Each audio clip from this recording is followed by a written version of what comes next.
वालेकुम dear viewers, आज जिस मौजू पे हम वीडियो आपके साथ शेयर करने जा रहे हैं वो ना सियासी है और ना अदालती, बल्कि आज की वीडियो का ताल्लुक हम सब की रोज़मर्रा ज़िंदगियों से है। हमारी कॉमन ऑब्ज़र्वेशन ये है कि हर इंसान आजकल के दौर में परेशानी और डिप्रेशन का शिकार है। तन्हाई और दिमागी बीमारियां उसका मुकद्दर हैं। लोगों की ज़ुबान की कड़वाहट ज़िंदगियां तबाह कर रही है।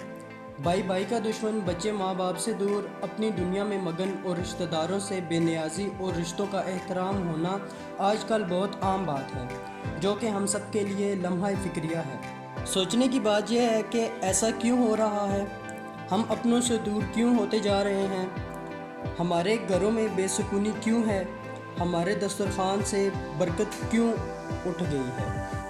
इशफाक अहमद साहब का एक वाक़या बयान करते हुए इन सब सवालात का जवाब हासिल करने की कोशिश करते हैं।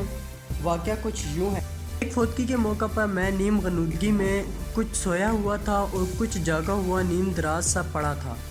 वहाँ बच्चे भी थे जो आपस में बातें कर रहे थे। इनमें से एक बच्चे की बात ने मुझे चौंका दिया। वो कह रहा था कि कोई फौतगी हो जाए तो बड़ा मज़ा आता है, हम सब इकट्ठे हो जाते हैं और सारे रिश्तेदार मिलते हैं। फिर एक बच्चे ने कहा कि अब पता नहीं कौन फौत होगा, नाना नासरुद्दीन बूढ़े हो चुके हैं, इनकी सफ़ेद दाढ़ी है, शायद अब वो फौत होंगे। इस पर झगड़ा खड़ा हो गया और वो सब आपस में बहस करने लगे। कुछ बच्चों था कि फूफी ज़हरा काफ़ी बूढ़ी हो गई हैं, वो जब फौत होंगी तो हम इंशाल्लाह फैसलाबाद जाएंगे और वहाँ मिलेंगे और खूब खेलेंगे। ख़वातीनो हज़रात, मैं आपको एक खुशखबरी दूँ कि इस बहस में मेरा नाम भी आया।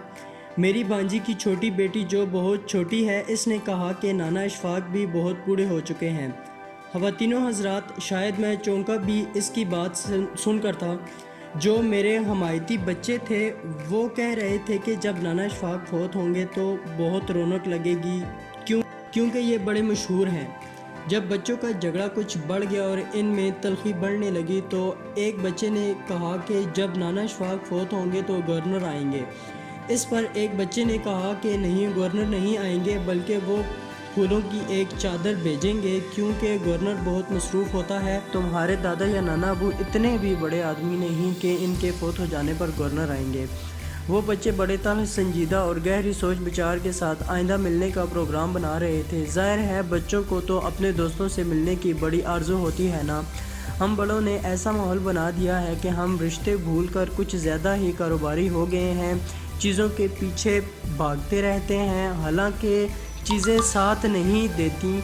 हम जानते हैं कि रिश्ते ताकतवर होते हैं और हम रिश्तों के हवाले से ही कोशिश करेंगे हम अपने रिश्तों को जोड़ सकें। ऐसे खलीज हायल ना होने दें कि मुलाकातें सिर्फ किसी के फौत हो जाने की मरहून मिन्नत ही रह जाएं।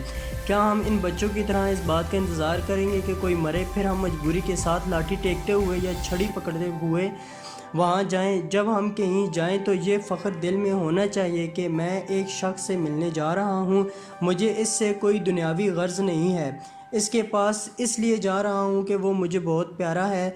चाहे हम इस काम के लिए कम वक्त दें, लेकिन दें ज़रूर। आज की वीडियो का मकसद अपनी ज़िंदगी में कुछ आसानियाँ और खुशियाँ लाने की एक अदना सी कोशिश है, क्योंकि ज़िंदगी का सुकून अपनों के साथ ही है। अंदाज़े बयां गरचे मेरा शौक़ नहीं है, अंदाज़े बयां गरचे मेरा शौक़ नहीं है, शायद कि तेरे दिल में उतर जाए मेरी बात। वीडियो पसंद आने की सूरत में चैनल को सब्सक्राइब करते हुए साथ मौजूद ना बजने वाली घंटी की अलामत को दबा दें, ताकि आने वाली हर न्यू वीडियो आप तक आसानी से पहुंच सके। शुक्रिया।